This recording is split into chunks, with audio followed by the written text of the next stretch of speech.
वज़ीर आला खैबर पख्तूनख्वा की तरफ से बानी PTI के आर्मी चीफ को खत का खैर मकदम, कहा अब आर्मी चीफ के जवाब का इंतजार है। अली अमीन गंडापुर ने दावा किया कि बानी PTI को अडयाला जेल से मुंतकिल करने पर 99% इत्तेफाक हो गया। बानी PTI को नथिया गली, बड़ी गाला या वज़ीर आला हाउस पेशावर मुंतकिल करने की तजवीज़ दी थी ताकि आमने सामने बैठकर मामला तय कर लें। एक बार 80% इत्तेफाक हो गया था। 26 नवंबर के बाद 99% मामला तय पा गए थे। चीज़ें अभी चल रही हैं। मुलाकातों का सिलसिला कुछ कम हुआ है, लेकिन एक दो दिन में मुलाकातें होंगी, फिर पता चलेगा कि 99% पीछे आए हैं या आगे बढ़े हैं। बानी PTI पहले कारकुनों की रिहाई चाहते हैं, लेकिन उनके रजामंद न होने के बाद भी 99% तक बात तय हो गई। इस्टेब्लिशमेंट और बानी PTI दोनों से बात की, उम्मीद है मसला हल हो जाएगा। अब चीज़ें ब्लैक एंड व्हाइट में आ चुकी हैं। अब जो पीछे हटेगा उसका मतलब होगा उसे पाकिस्तान की परवाह नहीं। बानी PTI खत लेकर दहशतगर्दों को सपोर्ट कर रहे हैं। मकसद है कि फौज और अवाम में गलतफहमियां पैदा की जाएं। राना सनाउल्लाह कहते हैं बानी PTI रियासत को शिकस्त देने पर तुले हुए हैं। समझ नहीं आ रही वो जानबूझकर ऐसा कर रहे हैं। तहरीक अदम एतमाद के बाद से PTI इस्टेब्लिशमेंट के खिलाफ है। कैदी खत लिख सकता है और खत जेल सुपरिटेंडेंट को देना होता है। बानी PTI को खत जेल हुकाम के जरिए भेजना चाहिए था। तहकीकात के बाद मालूम होगा खत लिखने के लिए क्या तरीका इख्तियार किया गया और इन खतूत के पीछे कौन सी लॉबीज काम कर रही हैं। खत लिखना PTI का बयानिया है। जजेस का तबादला करके क्या हमने आइन से मावरा कोई कदम उठाया है? सवाल उठाने पर आए तो जजेस के खत पर भी सवाल उठाया जा सकता है।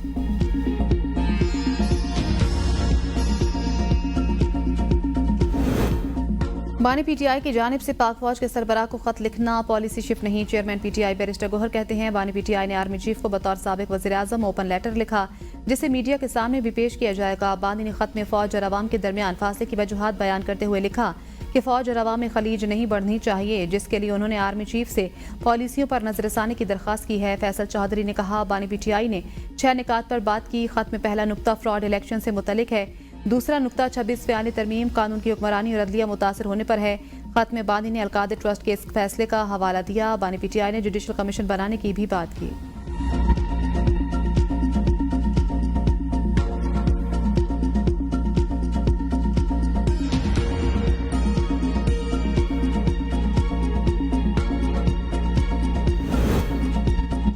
हमारे सपूत माजी की गलतियों का खून का नजराना पेश करके अजाला कर रहे हैं। वज़ीर आज़म शहबाज शरीफ का कोयटा में तकरीब से खिताब, कहा शरपसंदों की बुज़दिलाना कार्रवाइयाँ बलूचिस्तान की तरक्की के आज़म को मुतज़लज़ल नहीं कर सकती। दहशतगर्द बलूचिस्तान के अमन, तरक्की और खुशहाली के दुश्मन हैं। दहशतगर्द नहीं चाहते कि बलूचिस्तान के लोग खुशहाल हों। बलूचिस्तान की तरक्की हुकूमत की तरजीहात में शामिल है। बलूचिस्तान में सेहत और तालीम की मयारी सहूलियात के इकदाम कर रहे हैं। चीन में ज़राई शोबे की जदीद तरबियत के लिए तलबा में बलूचिस्तान का खुसूसी कोटा रखा गया। सूबे में ज़राई तरक्की के लिए ज़राई ट्यूबवेल्स की सोलराइजेशन की गई। CPEC की तकमील पर काम तेजी से जारी है। गवादर एयरपोर्ट पर परवाजों का सिलसिला शुरू हो चुका।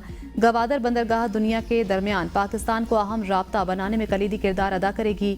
सिपा सालार और अफवाज हुकूमत के साथ पुरअमन बलूचिस्तान के लिए दिन रात कोशां है। वज़ीर आज़म की CMH कोयटा आमद, सिक्योरिटी फोर्सेस के जख्मी एहलकारों की अयादत की। वज़ीर आज़म शहबाज शरीफ ने वफाकी काबीना का इजलास आज 11 बजे तलब कर लिया। मुल्क की सिक्योरिटी और माशी सूरत हाल का जायजा लिया जाएगा।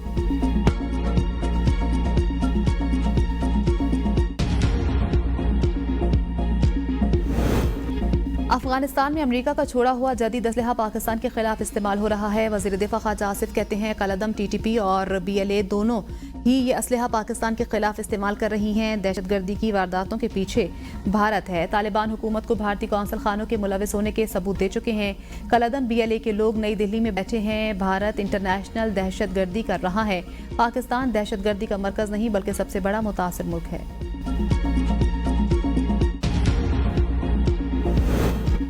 सिंध असम्बली ने ज़राई इनकम टैक्स 2025 मुतफ़िका तौर पर मंजूर कर लिया। एग्रीकल्चर इनकम टैक्स बिल जनवरी 2025 से नाफिज होगा। Agriculture income tax Sindh revenue board जमा करेगा।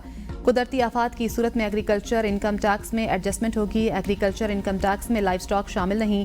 आबाद अराजी को छुपाने की सूरत में जुर्माना लगाया जाएगा। छोटी कंपनियों पर ज़राई टैक्स 20% और बड़ी कंपनियों पर 28% लागू होगा। 15 करोड़ रुपए तक ज़राई आमदनी वाले एग्रीकल्चर इनकम टैक्स से मुस्तस्ना होंगे।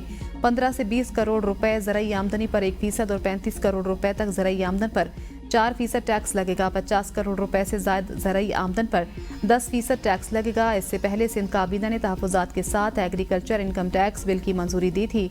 वज़ीर आला सिंध को काबीना अजलास में सख्त मुखालफत का सामना करना पड़ा। बेशतर अरकान ने सूबों में विफाक के ज़राई टैक्स नफाज को सूबाई खुद मुख्तारी में मुदाखलत करार दिया। वफाकी वज़ीर ख़जाना का सिंध असम्बली से ज़राई टैक्स के कानून की मंजूरी का खैर मकदम।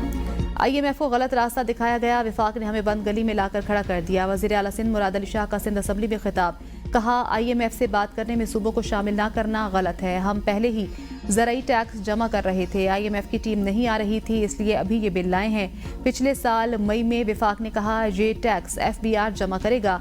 वज़ीर आज़म खुद कई बार कह चुके हैं कि FBR करप्शन का गढ़ है। जैसे FBR कई जगहों पर नाकाम रहा, वैसे ही SRB भी नाकाम रहा। सिंध रेवेन्यू बोर्ड ने हमेशा अपना हदफ पूरा किया है।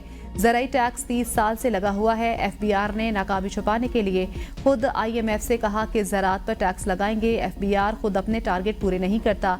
हमें कहा गया कि आप इस पर दस्तखत करें, मगर हमने मना किया। हमने कहा कि ये सूबाई मामला है, सूबे में रहेगा। हम तो कहते हैं कि सेल्स टैक्स भी सूबों को दिया जाए। वफाकी हुकूमत सूबों के साथ ऐसा ना करे।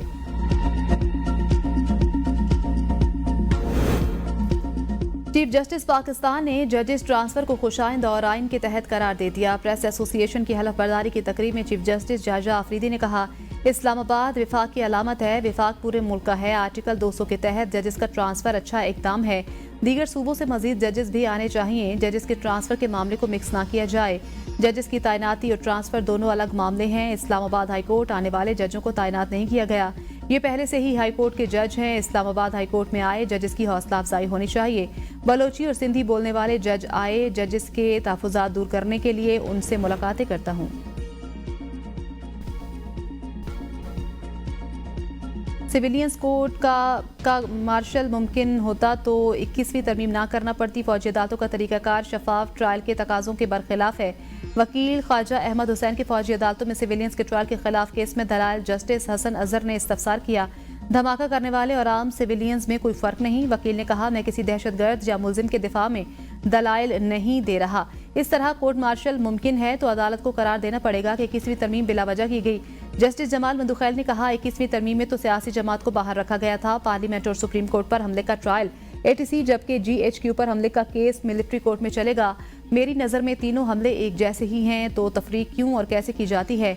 जस्टिस मुसरत हिलाली ने इस्तफसार किया, 21वीं तरमीम खत्म होने के बाद मौजूदा केसेस में कोर्ट मार्शल कैसे हो गया?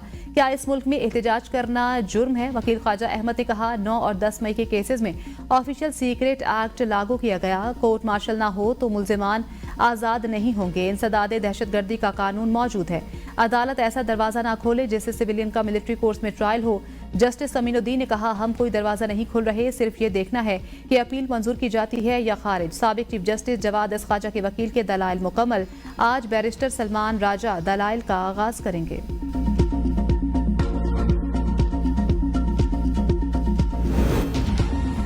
गुरा में अमन अमान कायम करने का मिशन। पेशावर में माहिदीन की दूसरी बैठक, 14 निकात पर इत्तेफाक। जिरगा मेंबर मुनीर बंगिश के मुताबिक मुलाकात खुशगवार माहौल में हुई। कोहाट का जिरगा कामयाब हुआ तो फरीकैन इकट्ठे बैठे, सारे मामलात का हल खुद निकालेंगे। गुरा मसला हल होने में टाइम लगेगा। जलाल बंगिश ने कहा, इस्लामाबाद और पेशावर के मकामी रहनुमाओं के जिरगे कोहाट अमन मुआहदे का तसलसल है। फरीकैन मेन शहरा खोलने, बंकर्स मिसमारी और असलहा जमा कराने पर मुत्तफिक हुए हैं। अगली नशिस्त में मजीद मामलात आगे बढ़ेंगे। अली अमीन गंडापुर का गुर्रम में क़याम अमन में रुकावट बनने वालों के खिलाफ सख्त इक़दाम का ऐलान। शरपसंद अनासर के सरों की कीमत मुकर्रर कर दी। कहा, हम अफगानिस्तान के साथ बात करेंगे, मुजाहिदीन वाला रिश्ता आज भी है। जिरगा और मुज़ाकरात हमारी रिवायात हैं। मैं सूबे से वफ्द में इन लोगों को शामिल कर रहा हूँ जो वहां जाकर पहले TORs बनाएंगे। अफगानिस्तान के हुकाम के साथ मुलाकात के लिए कबायली मुशरान भी साथ होंगे।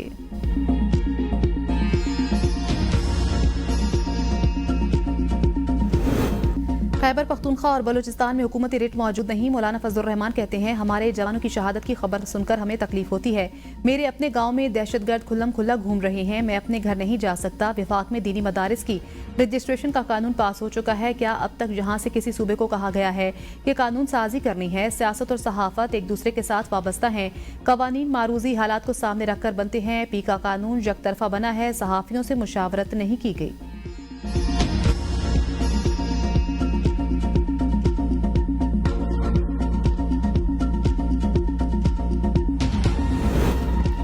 सऊदी अरब पाकिस्तान को 1 अरब 20 करोड़ डॉलर का तेल 1 साल की मौखर अदायगियों पर फराहम करेगा। पाकिस्तान और सऊदी अरब के फंड्स बराए तरक्की के दरमियान मुआहिदा है। मुआहिदे के मुताबिक मानसेहरा में वाटर सप्लाई स्कीम के लिए 4 करोड़ 10 लाख डॉलर रियायती निर्खों पर कर्जे की फराहमी भी की जाएगी। इस्लामाबाद में पाकिस्तान और सऊदी फंड फॉर डेवलपमेंट के दरमियान मुख्तलिफ शोबों में मुफाहमती यादाश्त पर दस्तखत की तकरीब। वज़ीर आज़म शहबाज शरीफ भी शरीक हुए। तकरीब में नायब वज़ीर आज़म इसाक डार, दीगर वफाकी वुज़रा और सऊदी सफ़ीर भी शरीक थे। वफ़द ने वज़ीर आज़म शहबाज शरीफ से मुलाकात भी की। वज़ीर आज़म का वफ़द का खैर मकदम मुख्तलिफ शोबों में ताउन को सराहा। वज़ीर आज़म को Mohammad hydro power project, Golan Gol hydro power Malakand regional development project पर भी ब्रीफिंग। वज़ीर आज़म का मंसूबों की रफ्तार को तेज़ करने की ज़रूरत पर जोर।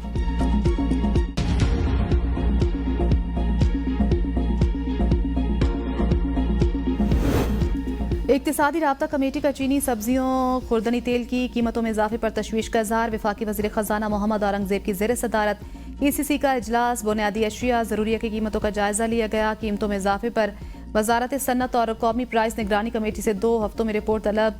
रमज़ान में अशिया ज़रूरिया की कम कीमत फराहमी के लिए इकदाम की हिदायत। ECC एलामिया के मुताबिक वजारत दाखिला की 49 करोड़ रुपए से जायद की और इंटेलिजेंस ब्यूरो की 50 करोड़ रुपए की तकनीकी ज़िमनी ग्रांट्स की मंजूरी थी।